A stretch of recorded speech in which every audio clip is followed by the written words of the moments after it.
My name is Alex. I'm a single mom. My daughter Emily just turned 17, and she's 5 months pregnant. This isn't how life was supposed to turn out. When Emily told me she was pregnant, I felt like the ground shifted under me. But I stayed strong for her. I promised that we'd get through this together. Life hadn't been easy for either of us. Emily's father left a long time ago, and I've been working 2 jobs just to make ends meet. But I made a promise to protect her no matter what. That's why I regret ever taking her to the carnival. It was a traveling show called the Midnight Whirl. It had shown up overnight in a field outside a nearby town. Flyers promised laughter, lights, and family fun. Emily saw the poster at the grocery store and asked if we could go. She hadn't smiled in weeks, and I missed seeing her happy. I should have trusted my instincts and said no. Instead, I told her yes. We left just before sunset. The sky looked like it had been painted with streaks of orange and pink. For the first time in a while, I thought maybe something good could happen. We parked in a large field filled with scattered cars. Music echoed faintly from deeper within the trees, and flashing lights blinked beyond the dark silhouettes of tents. The air smelled like popcorn and cotton candy, but there was also a metallic tang, like the scent of old coins or rusted iron. Emily gave my hand a gentle squeeze. She was excited but nervous. She wore an oversized hoodie to hide her baby bump because she hated when people stared. We walked up to the entrance. There was no ticket booth. No employees. Just a wooden archway with faded paint and a hand-lettered sign that read, "The Midnight Whirl, one night only." Something didn't feel right. The whole place looked rushed and crooked, like someone had set it up in a hurry and didn't care how uneven or broken it looked. Still, the music sounded cheerful, and a group of kids ran past us, laughing and spinning in circles. Emily smiled a little, so we stepped inside. There were a handful of rides, maybe a dozen in total. Most were old and squeaky. The Ferris wheel turned with a deep groan each time the seats moved. The spinning teacups shook and rattled with every twist. The carousel played eerie music that sounded like it came from a warped music box. Booths lined the main path. There were games like ring toss, balloon darts, and shooting galleries. Each one had toys or stuffed animals hanging from the roof. But the workers didn't seem normal. They didn't smile or wave. They didn't even speak. Every single one wore a mask. Some were shaped like animal faces, wolves, pigs, rabbits.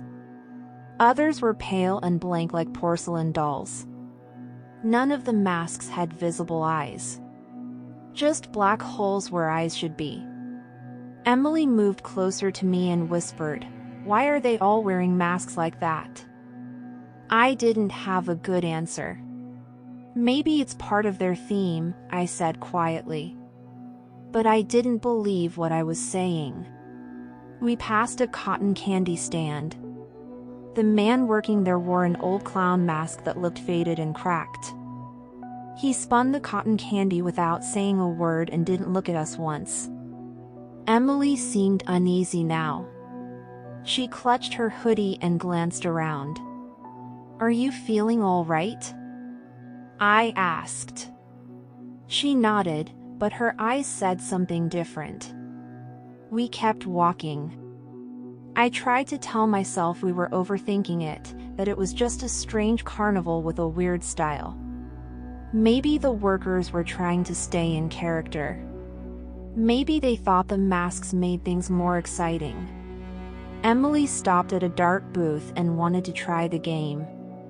The man behind the counter wore a pig mask with cloudy glass eyes. He slowly handed her 3 darts without speaking. She popped 2 balloons.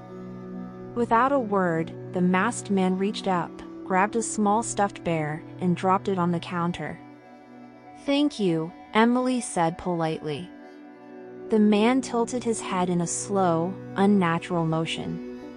Then he raised one arm and pointed behind us. We turned to look.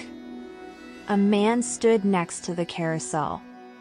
He wore a completely white mask with a wide red smile painted on and hollow black eye sockets. His clothes were torn and stained, and he stood without moving. His entire body was still, like a statue. A cold shiver ran up my back. "Let's keep moving," I said softly. Emily hugged the stuffed bear close and nodded. We walked toward the exit. Or at least where the exit had been.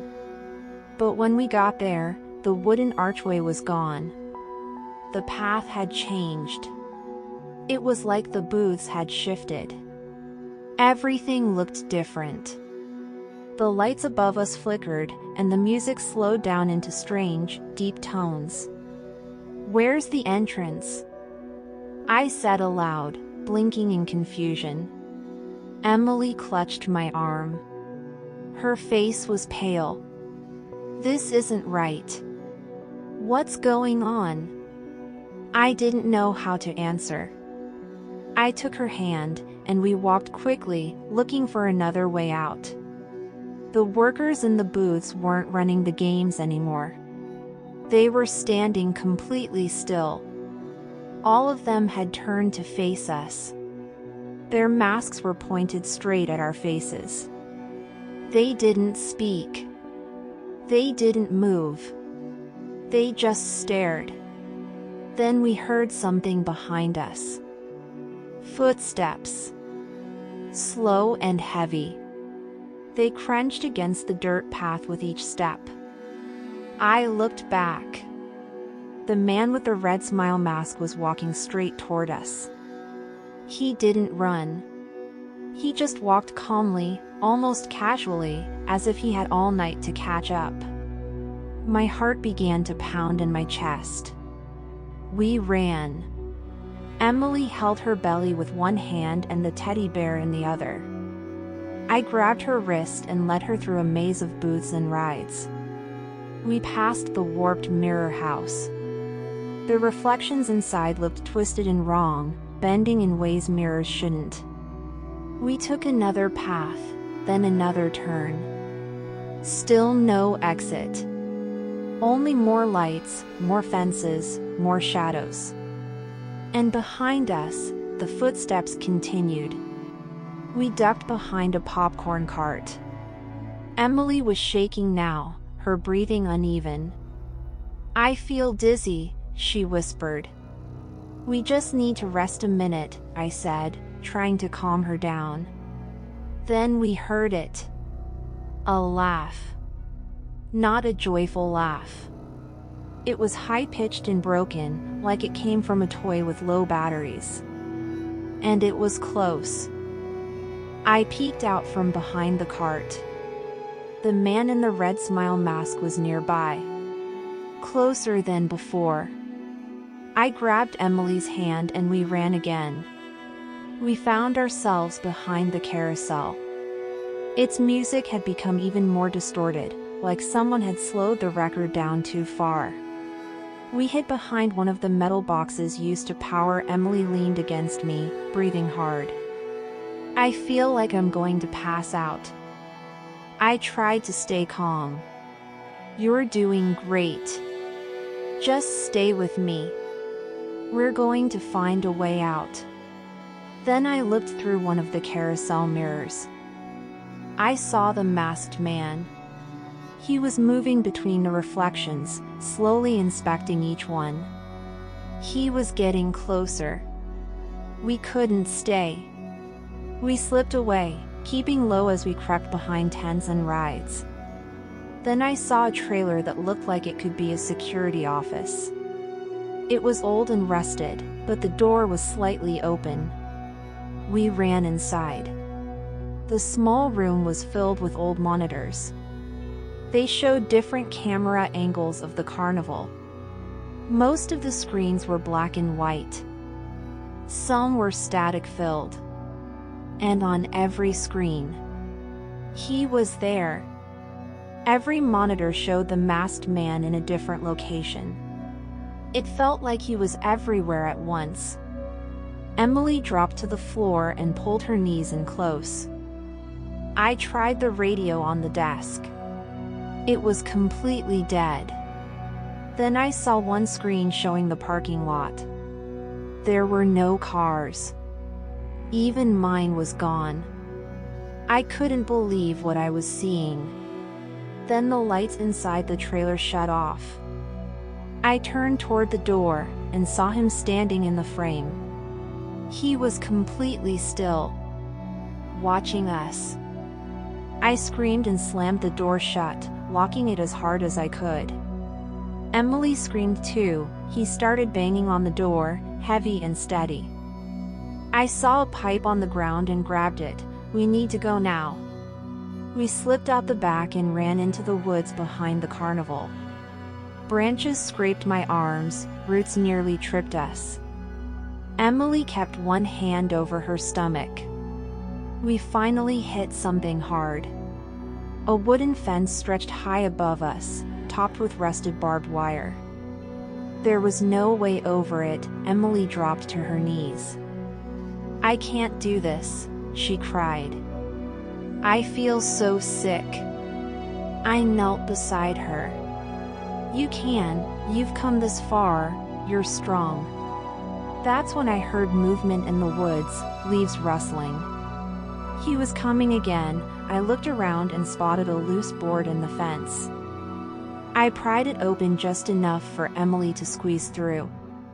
We ended up behind an old roller coaster. It wasn't running.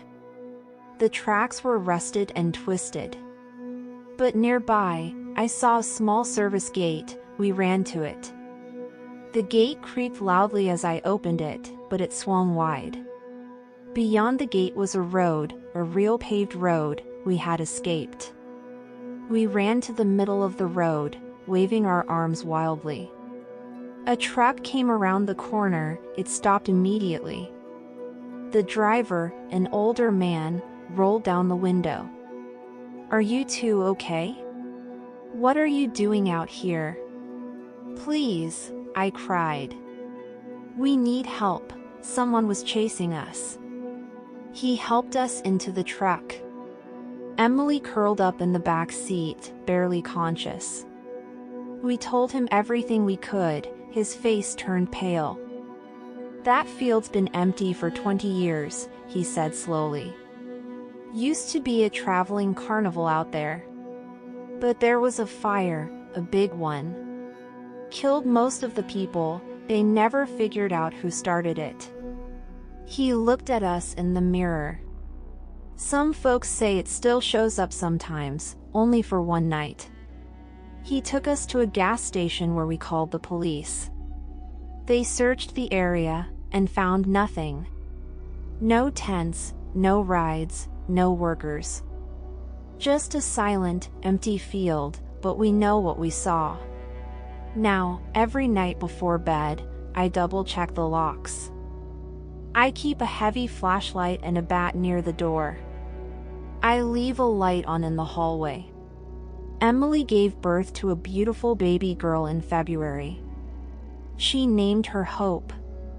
And sometimes, when I look into Hope's eyes, I feel warmth and peace. But every once in a while, on cold, silent nights, I think I hear it again. That strange, broken laughter echoing through the dark.